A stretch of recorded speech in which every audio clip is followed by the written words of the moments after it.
الصيف دخل علينا ومحتاجين على طول حاجات ترطب على قلوبنا وعلى معدتنا. ومفيش أحسن من العرقسوس. مشروب العرقسوس يا جماعة مشروب صحي، مشروب لذيذ، خفيف على المعدة، ومهما تشربي منه ما بيتعبش المعدة ولا بيتعب البطن زي ما تكون المية ساقعة أو المية تقيلة عنه، لأنه خفيف جدا على المعدة. السلام عليكم ورحمة الله وبركاته. ازيكم عاملين ايه؟ وحشني جدا جدا جدا.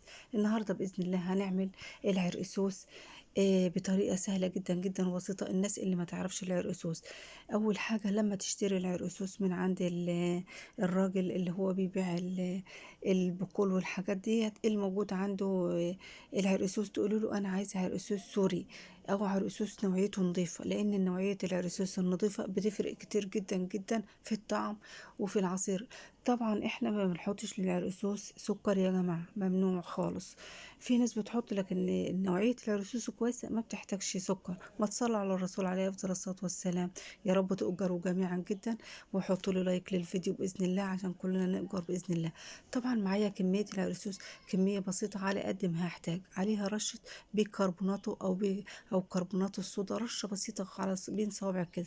أتني أفرك في العرقسوس زي ما حضراتكم شايفين كده لحد ما اللون بتاعه آه يبدأ يعني زي اللي يسمر كده معايا بدون مية كتير. يعني هي رشة مية بسيطة خالص، وأبدأ أفركه كويس وهسيبه ساعتين أو 3 بالكتير. لا هحطه في الشمس ولا هحطه ليلة طول الليل ولا هكمره، لا احطي ساعتين 2 بس. واوعدك لو نوعية العرقسوس كويسة هتاخدي منه احلى نتيجة باذن الله.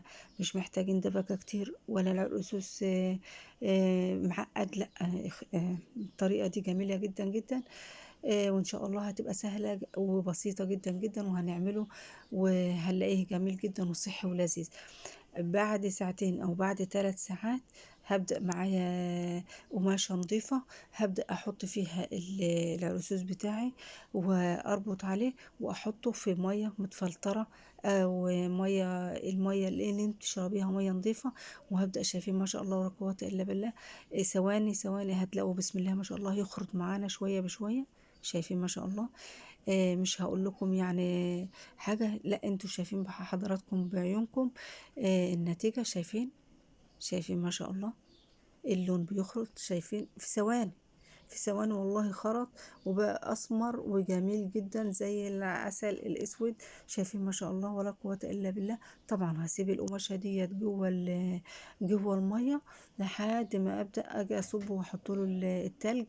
وبألف هنا وشفا يا رب على قلوبكم.